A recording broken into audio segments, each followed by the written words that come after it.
یکی از سوالاتی که توی کامنت ازم پرسیده بودین و قول داده بودم جوابشو با یه ویدیو بدم این بود که موهای فر خشکی داریم و چه راهکاری بهتون بگم برای نگهداری بهترش و درمان خشکی موهاتون.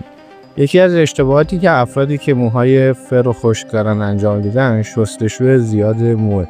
شستشوی زیاد مو اونم مخصوصا با شامپو قوی شیمیایی باعث خشک‌تر شدن موهاتون میشه.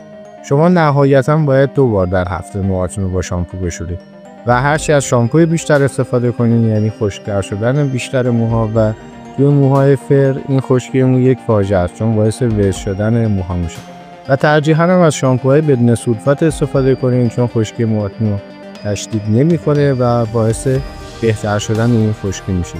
دومین راهکاری هم که میتونم بهتون بگم، ما راجع به روغن تراپی‌های مو ویدیوهای زیادی رو توی کانال ساختیم و گذاشتیم، میتونید بریم اونا رو ببینید. روغن تراپی کردن موه مخصوصا افرادی که موهای فر و خشک دارن وقتی که از همون در میان و موها نم داره 10 الی 20% نم داره میتونید از روغن‌های گیاهی و طبیعی بهتره که از روغنگیری این روغنا رو بگیرید تا از برندهای مختلف بخواید استفاده کنید. روی موهاتون بزنین و بذارین مکس کنه. فقط از روغنا خیلی زیاد استفاده نکنین که باعث کثیف‌تر شدن موهاتون میشه و چرب شدن خیلی زیاد و چسبیدن موها به هم که همین باعث میشه که فرم و حالت خوبی موهاتون نداشته باشه. سومین راهکاری هم که میخوام بهتون بگم، اگه میخواین حالت خوبی داشته باشه موهاتون و اون فر زیبایی داشته باشه، وقتی که موهاتون خیس و از همون در میاد این موها رو شروع نکنید به برش زدن یا شونه کردن.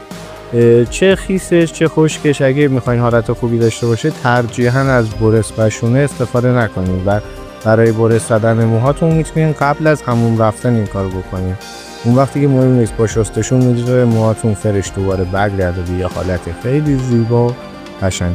اگه سوال دیگه توی ذهنتون هست که دوست دارین جواب اونم بدم میتونید توی کامنت ها واسم بنویسین و من سعی میکنم واسه ویدیو ضبط کنم.